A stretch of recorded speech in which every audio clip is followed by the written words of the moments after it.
can! It's over! He's done it again! Unbelievable! Oh, straight into the roof of the net. Nice one. Straight down the middle.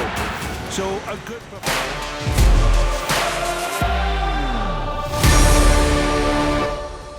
You're watching sports this week, and I'm Rupa Ramani. Plenty of action to catch up on in the week gone by.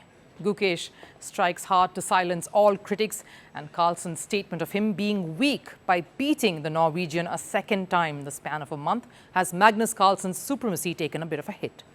The controversial Australia and West Indies first test generated a lot of criticism. West Indies, of course, lost the hard-fought test, but not before many umpiring howlers.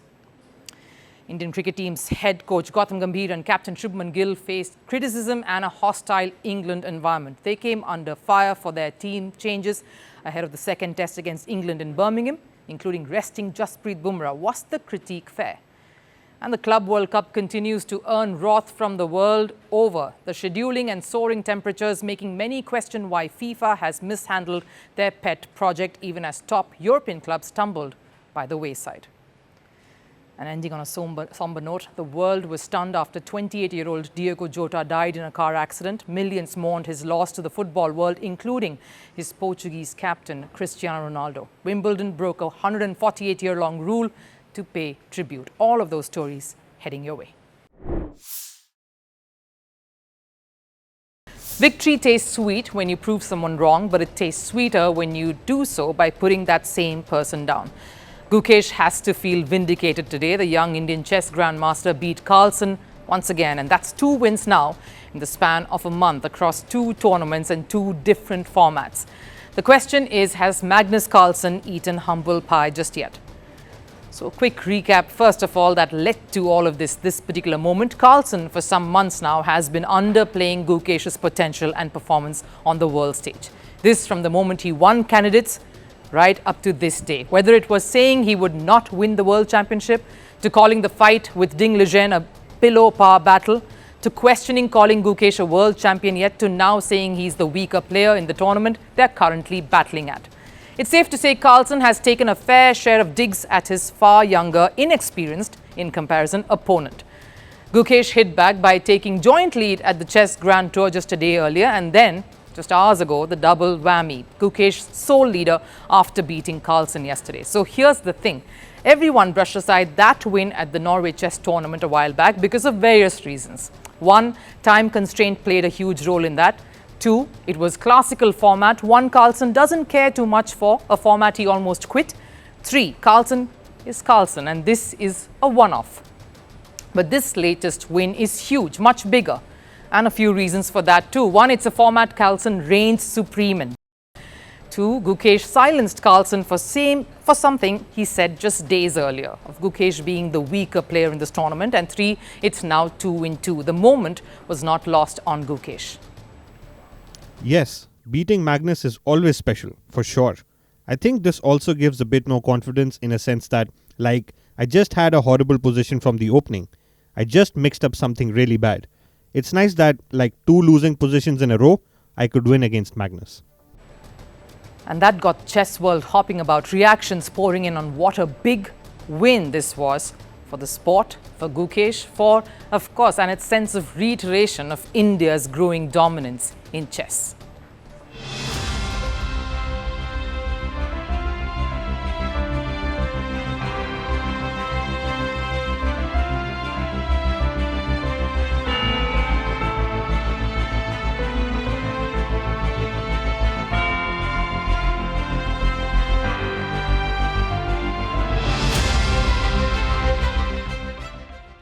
One of the legends of the game even went on to say that it was time to question Magnus Carlsen's supremacy. Now we can question Magnus' domination. This is not just his second loss to Gukesh, it's a convincing loss. It's not a miracle or that Gukesh just kept benefiting from Magnus' terrible mistakes. It was a game that was a big fight, and Magnus lost. Guess what Carlsen's remarks were on his own loss, though? If you thought it would be him agreeing to eat his own words or swallow his pride and admit he may have made a wrong assessment here, think again. Honestly, I am not enjoying playing chess at all right now. I I don't feel any flow at all when I'm playing. I had one last chance at some point to bail out to something that was very, very drawish, but I thought let's continue playing. I have played kind of poorly the whole tournament, and this time I got soundly punished. Carlsen spoke of the errors he made, that costed him the game, and that let Gukesh win, instead of praising the performance of his opponent on the day, who deserves every moment under the sun here today. This was a hard-fought and a well-fought win. Errors or no errors. It took tennis world number one Aryna Sabalenka a few days to retract her statement after the French Open loss in the final to Coco Gauff, where she said her mistakes made Gauff win the crown. I wonder how much longer will it take for Carlsen to make a U-turn in this matter.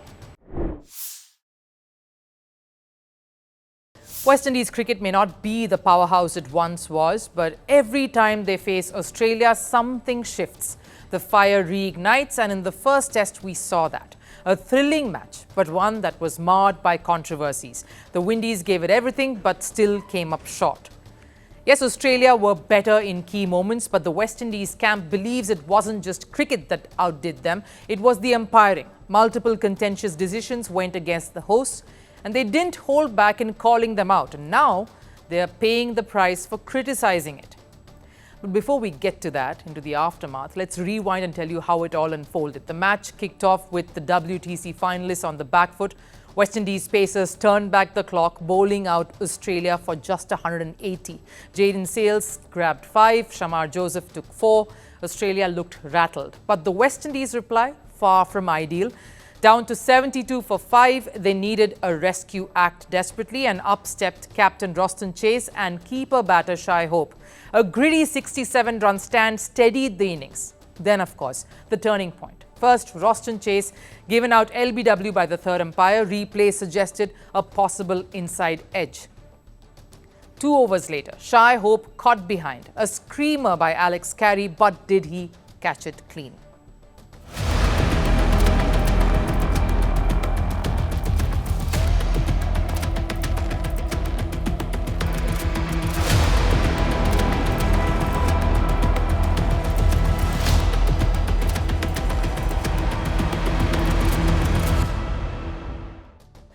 Replays clearly showed otherwise, but the decision stood. 2 set batters gone just like that. West Indies were eventually bowled out for 190.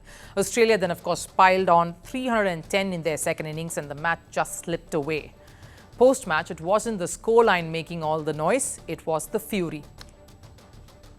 You're out there playing to win, giving it your all, and it seems like everyone is against you.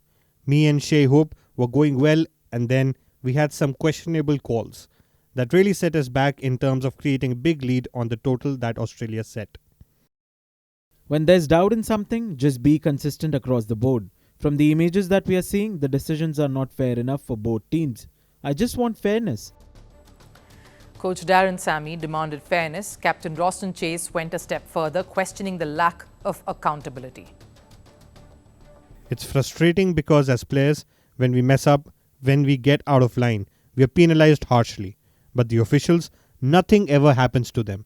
They just have a wrong and life just goes on. And it wasn't just those 2 decisions we showed you a while earlier. There were many more errors, and mostly from a referral from the third umpire's chair. Sammy was fined, in fact, 15% of his match fee and handed a demerit point too for these observations. So now the question, why is the ICC quick to penalize criticism and dissent in the form of dissent, but slow to acknowledge officiating errors that probably impacted and affected the course and outcome of a match, a result that is crucial in this WTC cycle? Because make no mistake, this was a classic test match overshadowed by umpiring howlers. And if these persist, even with all the tech at our disposal, what does it say about the standards of umpiring? Yes, calling out officials isn't ideal, but when it comes to fairness, shouldn't the ICC listen before it punishes? Because this West Indies team, they're not just fighting their opponents. They're fighting a broken system, from financial struggles to their own players ditching tests for T20 leagues everywhere. West Indies cricket is on edge, but this squad is trying to change that. I want to dedicate myself to play a lot of test cricket, a lot of ODI for West Indies.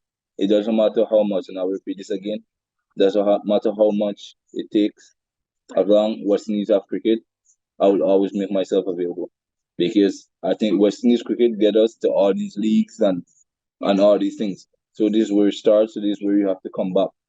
This is the mother earth for us. As a player, you're out there giving your all and then nothing is going your way. It breaks a lot of momentum. You're talking about guys' careers. One bad decision could make or break a guy's career. Despite the loss, West Indies have made a statement. They feel robbed. They're fired up. And now the second test isn't just about cricket anymore. It's revenge. All eyes will be on how that pans out though. And if players are judged under a microscope, why shouldn't the officials too? The fire's been lit and the Windies, they're coming for a fight. A defeat always makes you rethink your strategy. It's something most sporting teams the world over do. But the most important thing is, are these changes a result of overthinking, knee-jerk reactions, or is there a specific goal that doesn't compromise what the sport is about and what it means? India seems to have got stuck between the two extremes when they announced 3 changes for Edgbaston, and that has earned them wrath from commentators the world over. I'll go through this one by one. Let's start with the issue of Jasprit Bumrah resting in. There was a thinking that this was something the Indian management should have played close to the chest. No one, especially the opposition, needed to know what India's plans were going to be with his appearance in the series. Having said that, many, like former India coach and commentator Ravi Shastri, blasted the Indian management and coach for resting someone who was going to have a bit of a break and have 7 days off as is. You have the best bowler in the world and you make him sit out after 7 days of rest. This is an important test match, a must-win game for India. If they have to stay alive in the series, then you need your premier fast bowler playing. And no ifs and buts, he should have been playing. Now, this is something I cannot quite argue for or against. The workload and how Bumrah really feels himself and how much of an impact this additional back-to-back test might have on his health and fitness is something only he could have answered. Moving on, the anger and confusion over why certain other decisions were made does call for certain debate. 1. Not having Kuldeep Yadav in that lineup, especially when you are going in with 2 spinners. You know that already. It stumped many experts, starting with Michael Atherton at toss to Australian voices. India's selection for this test is baffling. No, Bumrah is one thing, but to only have 5 specialist batsmen is a gamble. The fixation on all-rounders has never worked. Specialists are always going to offer more over a test. Tom Moody, who's been a coach himself, brings up one pertinent objection here. Coach Gambhir's obsession with packing in the 11 with all-rounders, when it's specialists who can go deep in a test. Now, I have a slightly different perspective.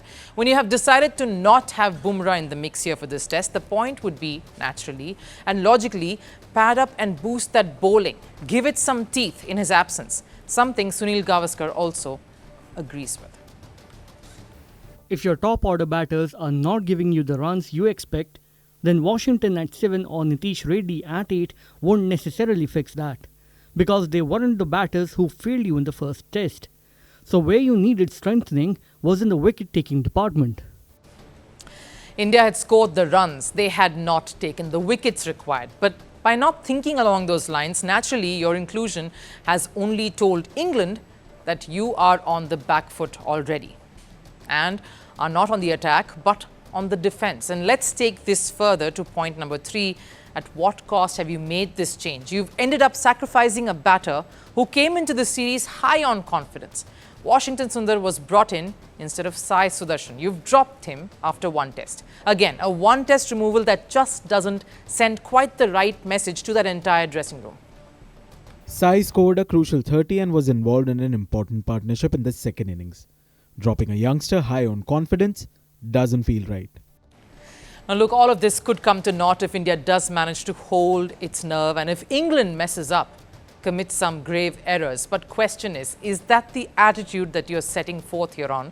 When we're looking at India's next era of test cricket, the next phase really, is that the blueprint that you want to have from this point onwards? Have to talk about, of course, Captain Shubman Gill here. Really some resolve there, shutting out the noise and the jitters to make a solid century, and had to even take a break to get some treatment for his back during day 1 towards the end of it. That resulted in the young new Indian captain being booed by a section of English fans there at the stadium, and that's just the tip of the iceberg. Ben Stokes, of course, silencing Yashasvi Jaiswal earlier after some words were being exchanged. The hostility and the steely interactions, that's just the beginning. There's that and more that this young Indian team will be subjected to, which is why not getting intimidated alone just won't do. It's not enough. The decisions you take off the field is just as important, to add to all the pressure that you will be put on the field. Can this Indian side give it back in equal measure? FIFA's biggest club spectacle, the World Cup, is turning out to be more chaotic than Cristiano Ronaldo's Al Nassr contract drama. Even as the tournament stumbles into the quarterfinals, critics are calling it a massacre in the making. And the voice is demanding a boycott. They're only getting louder. The future of the tournament is hanging by a thread. And that's despite the shockers we've seen on the pitch, because if this inaugural edition of the expanded FIFA Club World Cup has proven anything, it's this. European giants are not untouchable, they are beatable, they are perishable. Manchester City, Inter Milan, Atletico Madrid, all knocked out. Saudi and Brazilian clubs are bulldozing sides coming with legacy and prestige into this tournament. But even this rise of the underdog story isn't enough to hide what's really going wrong. The heat is on, and quite literally. Critics are torching FIFA for poor scheduling and blatant disregard for rising temperatures. The French Football Union, the UNFP, launched a direct attack on FIFA President Gianni Infantino.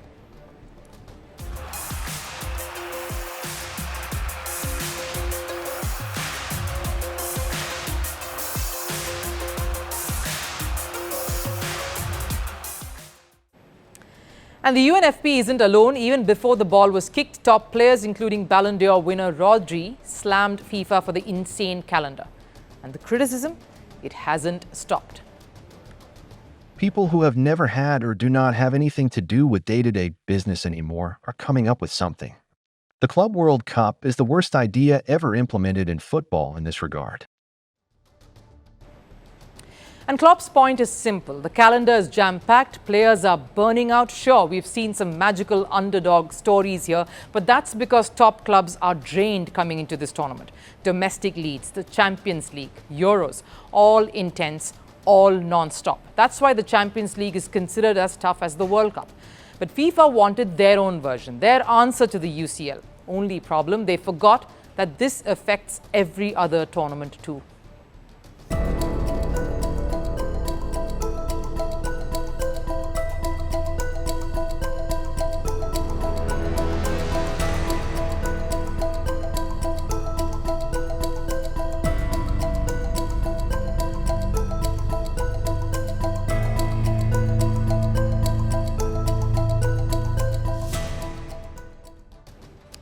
The Club World Cup destroyed us. When the manager of one of the best teams in the world says that, you better believe it's a red flag.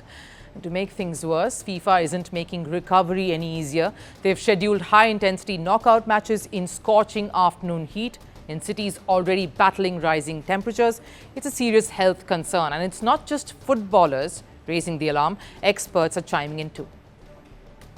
I'd move it to an air-conditioned stadium with a roof, and preferably to a cooler time of the year, from a thermal physiological perspective, for both health and performance reasons. The health risks are not purely to the players, it's also the officials and spectators, many of whom are much, much less fit. But clearly FIFA isn't seeing it that way. Despite repeated warnings, nothing has changed. The players' unions are pleading for better rest windows or better scheduling. FIFA still turning a blind eye. And the conditions the tournament has been played in is far from ideal. The pitches are far off, a concern repeatedly being expressed by people involved.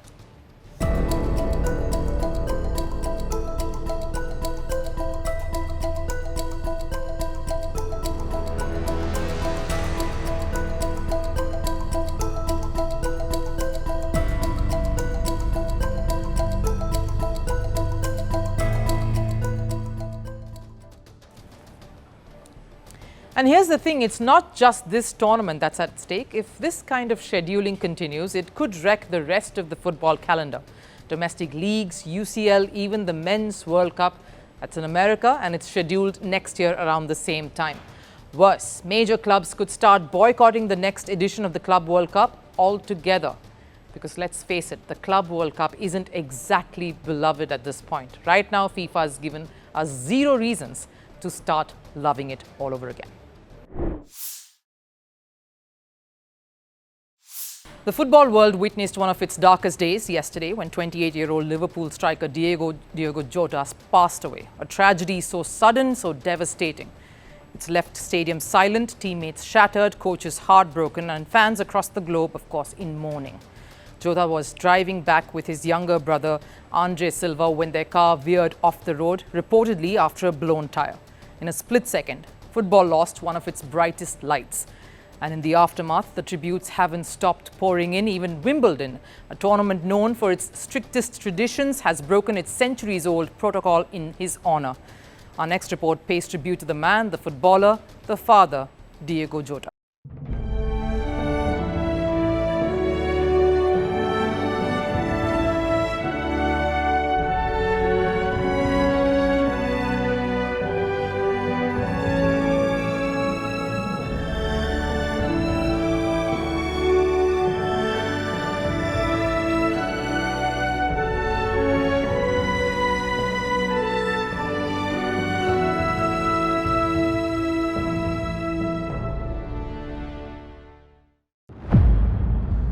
Diogo Jota wasn't just a player. He was a warrior on the pitch, a devoted father off it, and a dreamer who turned his story into legend. In just 5 years at Liverpool, he delivered 65 unforgettable goals, a Premier League title, and an FA Cup.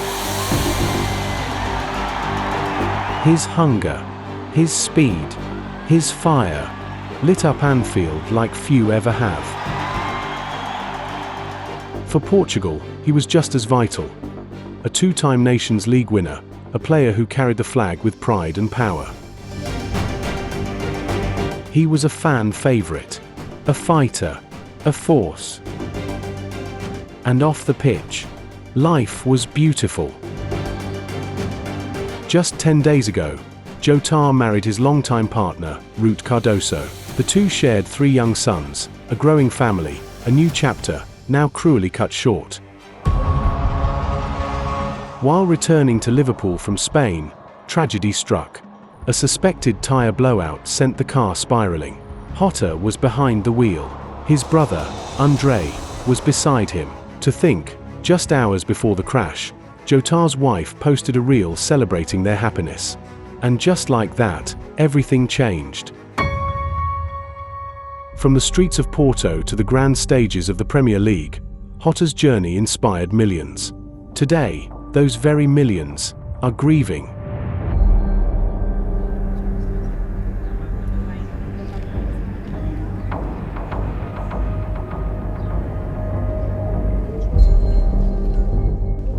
It's not just fans feeling this pain. From Cristiano Ronaldo to Jurgen Klopp, the messages have been emotional, raw, and real. His teammates, his coaches, his rivals, the entire football family is in mourning. And in a moment that transcends sport, even Wimbledon, steeped in centuries of tradition, allowed players to wear black armbands on court remembering Jota. Because sometimes, the world must pause to honour a life lost too soon. Liverpool's iconic anthem says, "You'll never walk alone." And Jota never will. From Anfield to Estadio da Luz, his goals, his grit, his trophy lifts, his never say die spirit, his legacy will live on.